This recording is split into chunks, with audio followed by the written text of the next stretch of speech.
gosh, having the day-to-day grindstone where you've got your nose in the weeds and you're constantly responding to an onslaught in your inbox and the phone ringing, to be able to come here and slow down and be with everybody and get incredibly inspired by the work that they're doing just has helped me gain perspective on my own work and enthusiasm and excitement about it too.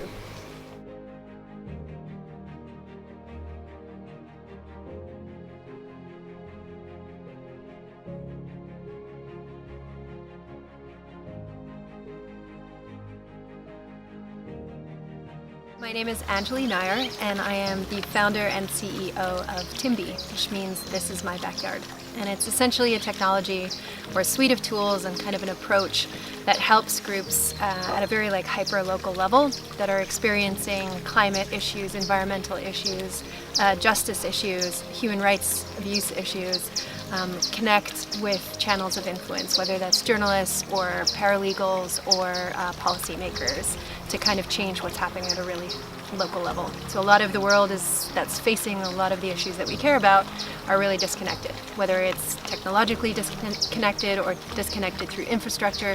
So that's a huge problem, and those are massive parts of what can be the places that remain wild and remain places where, for climate to be important and so on.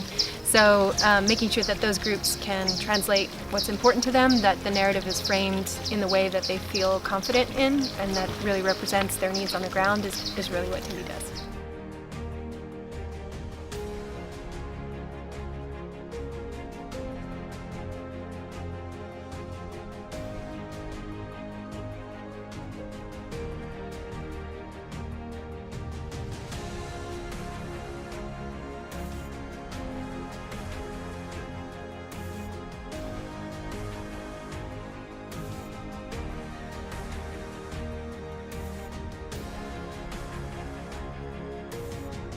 Zero Footprint is working to make restaurants part of the solution to climate change by creating the category of carbon neutral dining. The Perennial is a restaurant in San Francisco, basically in the heart of the city, that's championing new ways of farming, such as perennial grains and climate beneficial meat.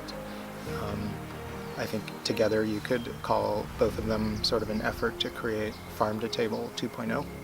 Where pretty much any kind of restaurant is sending money to support good farming as a climate solution. I realized that I was scared to deal with this directly.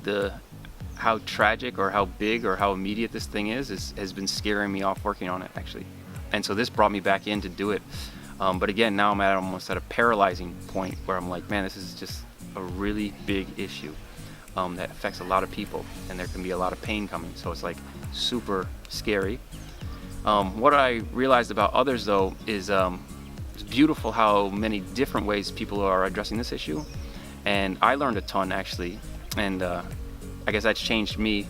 But yeah, I got to learn about how other people are looking at things and however people are taking their talents to kind of drill down into this thing and maybe see some hope. I don't know. I think it exists because a lot of times those of us who work on issues like climate change get so consumed and focused on our work and just kind of getting through the next thing and jumping over hurdles that sometimes we forget to look around and see who else is working in parallel or alongside us, and to take a pause and take a second to see what the ecosystem looks like and how we can kind of leverage what others are doing and learn about it and kind of take that with our work as well.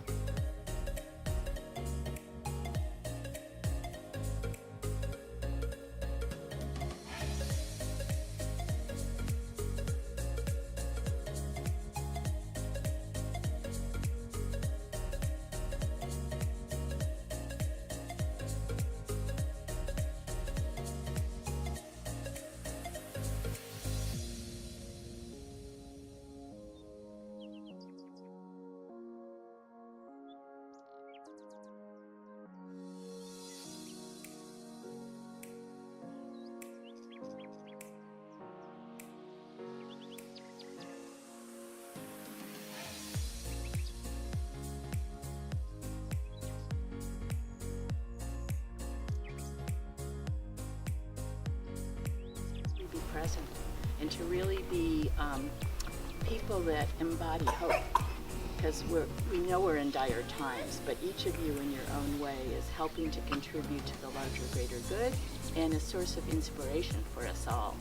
So we're going to keep on pausing, and the program will move forward. We're going to be sending you out, just as a little detail, a survey tomorrow, so we hope you'll take a few minutes to give us